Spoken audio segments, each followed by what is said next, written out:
احمدہ و نصلی علی رسولہ الکریم۔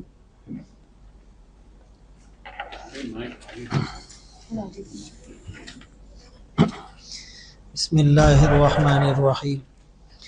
دیکھیں، اسلام نے چونکہ ایک مکمل کوڈ آف لائف اور ایک مکمل ضابطہ حیات ہے، تو کسی بھی چیز کو چاہے وہ مذہبی ہو یا معاشرتی ہو، اس کو کمپریہنسو ڈیٹیل کے ساتھ واضح کیا ہے۔ اور قرآن کریم نے صرف احکامات نہیں دیے، بلکہ چونکہ یہ دین فطرت ہیں، اسی لیے اس کی لاجک کو بھی بتایا، اس کے پروز اینڈ کونس کو بھی بتایا۔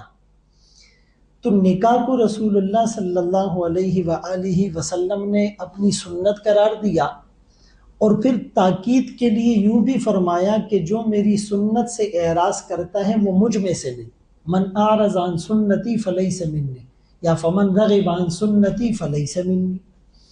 اور پھر ایک موقع پر فرمایا کہ شادی نہ کرنے والا مرد یا شادی نہ کرنے والی عورت وہ مسکین ہے۔ اچھا، فقہ میں پھر لوجیکلی اس کو کیٹیگرائز کیا ہے کہ بعض صورتوں میں شادی فرض اور واجب ہوتی ہے، بعض صورتوں میں سنت ہوتی ہے، اور بعض صورتوں میں شادی نہ کرنا واجب اور ضروری ہوتا ہے۔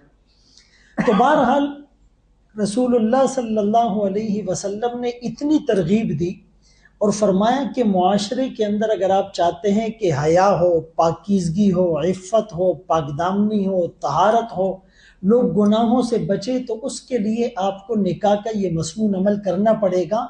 اور فرمائے 4 چیزیں انبیاء کی سنت ہیں: حیا، مسواک، خوشبو اور نکاح۔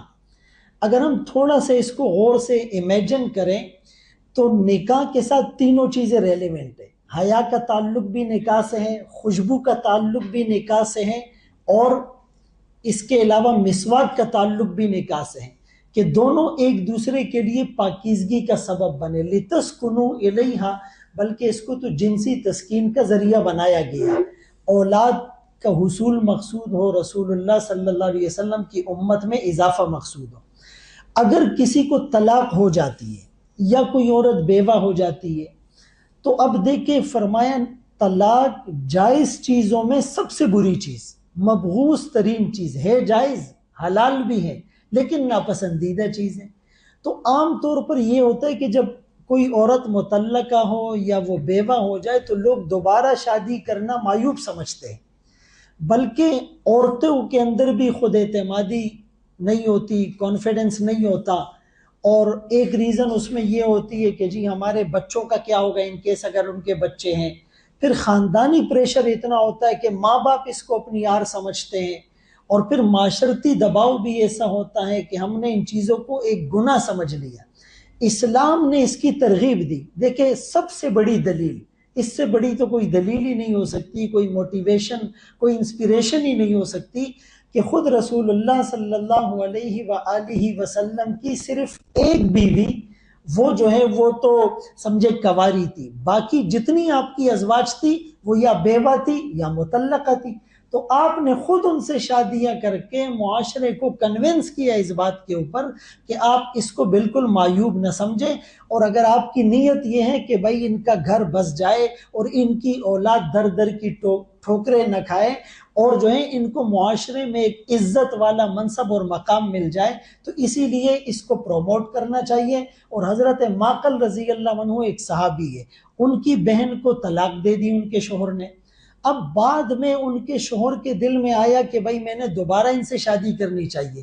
ظاہر ہے کہ 3 طلاقیں دینے کے بعد تو حلالہ ہوتا ہے، لیکن ایک طلاق رجی اگر دے دی یا طلاق بائن، تو اس میں صرف نیا نکاح کرنا پڑتا ہے نئے مہر کے ساتھ۔ تو شوہر نے جب ارادہ کیا، اور ان کی بیوی بھی چاہ رہی تھی کہ ہمارا گھر دوبارہ سے بس جائے، آباد ہو جائے، تو حضرت معقل رضی اللہ عنہ کو غیرت آڑے آ گئی کہ نہیں، ایک دفعہ طلاق دی، اب دوبارہ یہ کیوں شادی کرے گا؟ کہا میں تو نہیں کرنے دوں گا۔ آپ صلی اللہ علیہ وآلہ وسلم کو جب پتہ چلا، آپ نے حضرت معقل کو بلایا، فرمایا فَلَا تَعْضُلُوهُنَّ أَن يَنكِحْنَ أَزْوَاجَهُنَّ إِذَا تَرَاضَوْا بَيْنَهُمْ بِالْمَعْرُوفِ۔ اگر میاں بیوی جو سابقہ میاں بیوی تھے سیٹل ڈسپیوٹ کرتے ہیں، کسی بات پر ایگری ہو کر دوبارہ اپنا گھر بسانا چاہتے ہیں، تو آپ انہیں نہ روکیں، آپ کو یہ اختیار نہیں دیا گیا، اسی لیے اس چیز کو پروموٹ کرنا چاہیے۔ ٹھیک ہے، بہت شکریہ. ایک سوال چلتے چلتے میں آگے ایڈورڈ روبینو جوئی کی جانب جانے سے پہلے، آپ نے بڑے وضاحت کی، بڑی طریقے سے بات کری، لیکن ہم ایک شکوہ یہ رہتا ہے ہمارے ٹیم سے، ہمارے ممبر محراب سے، کہ جب وہ اس پر بیٹھتے ہیں تو وہاں سوشل ٹاپکس پہ بات نہیں کرتے. تو یہ بھی تو ایک مسئلہ ہے ہمارے معاشرے میں، جو اصلاح نہیں ہو رہی یا تربیت نہیں ہو رہی. میرے خیال میں گلے شکوے تو اپنوں سے ہی ہوتے ہیں، لیکن بعض اوقات جو ہے نا رومرز زیادہ سرکولیٹ کرتی ہے، اس میں فیکٹ اینڈ فیگر جو بہت کم ہوتا ہے.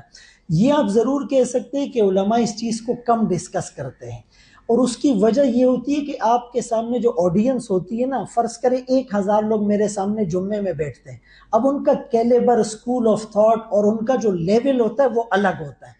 تو بعض ٹپیکل اور کمپلیکیٹڈ مسائل کو اگر ہم وہاں چھیڑ دیتے ہیں تو آدھے لوگ اس پرسپیکٹو کو سمجھ ہی نہیں پاتے، بلکہ وہ نیگیٹیوٹی کی طرف چلے جاتے ہیں، ایک نیگیٹو پرسپشن ڈیولپ ہوتا ہے. اسی لیے وی ول ہیو ٹو تھنک، ہمیں بہت زیادہ غور کرنا چاہیے کہ کس مجمع میں کون سی بات کرنی چاہیے. اگر ایسے پڑھا لکھا باشعور مجمع ہو تو اس میں تو یہ چیزیں بہت ڈیٹیل کے ساتھ اور بریفنگ کے انداز میں بیان کرنی چاہیے. لیکن جمعوں میں اکثر لوگوں کے اندر آپ کو پتہ ہے شعور یا وہ اویئرنیس نہیں ہے کہ جس کا ہم سے تقاضا کیا جاتا ہے، تو اس کو کم ڈسکس کرنے کی وجہ یہ.